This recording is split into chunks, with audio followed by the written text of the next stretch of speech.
ನಿಂತಿದ್ದೇನೆ ಸ್ವಾಮಿ. ಸ್ವರವೊಂದು ಕೇಳಿಸಿತು. ಹೇಗೆ? ಗರುಡನಿಗೆ ಬಿಚ್ಚಿ ಸಿದ್ಧನಾಗು ಎನ್ನುವ ಹಾಗೆ. ಆ ಸ್ವರವನ್ನು ಆಲಿಸಿಕೊಂಡು ಇತ್ತಗಡೆ ಓಡೋಡಿಕೊಂಡು ಬಂದೆ. ಇದೇನು ಸ್ವಾಮಿ? ಏನಾಯ್ತು? ಕೇಳುವವರು ಯಾರು ಇಲ್ಲ ಅಂತ ಭಾವಿಸಿದ್ದೀರಾ? ಇದ್ದಾರಲ್ಲ. ಇದ್ದಾರೆ ಅಂತ ನನಗೂ ಗೊತ್ತುಂಟು. ನಿಮಗೆ ಯಾಕೆ ಹೇಳಿದ್ದು?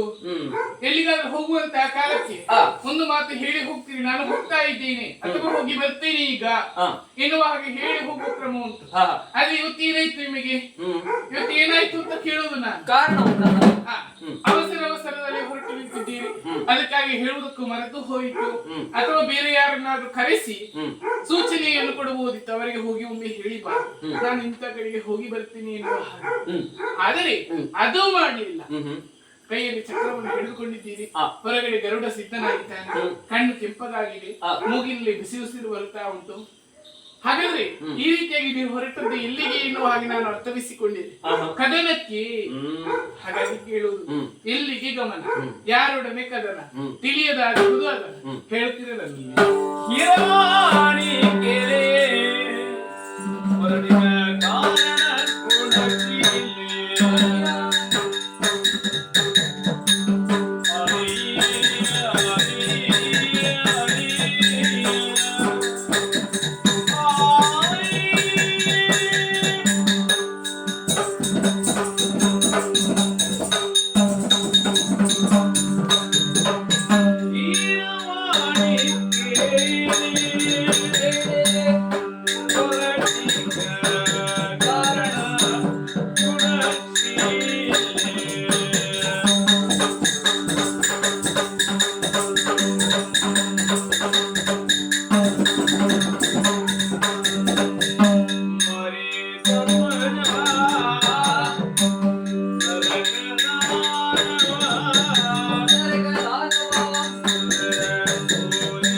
ಕಾಲಕ್ಕೆ ತಡೆದು ನಿಲ್ಲಿಸಿ ಯಾವ ಕಡೆ ಬೇಡ ಎಂಬುದಾಗಿ ಕೇಳ್ತಾ ಇದ್ದೇನೆ.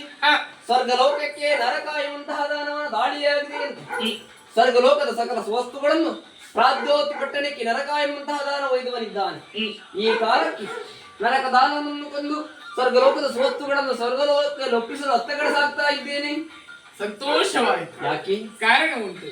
ಈ ಹಿಂದೆ ನೀವೊಂದು ಮಾತು ಕೊಟ್ಟಿದ್ದೀರಲ್ಲ, ಆಹಾ. ಸಮಯ ಸಂದರ್ಭ ಕೂಡಿ ಬಂದಾಗ ದೇವಲೋಕದಲ್ಲಿರುವಂತಹ ಪಾರಿಜಾತ ವೃಕ್ಷವನ್ನು ತೋರಿಸಿಕೊಡುತ್ತೇನೆ ಬಾಮ ಎನ್ನುವ ಹಾಗೆ ಆ. ಆ ಸಮಯ ಸಂದರ್ಭ ಇಂದು ಒದಗಿ ಬಂದಿದೆ.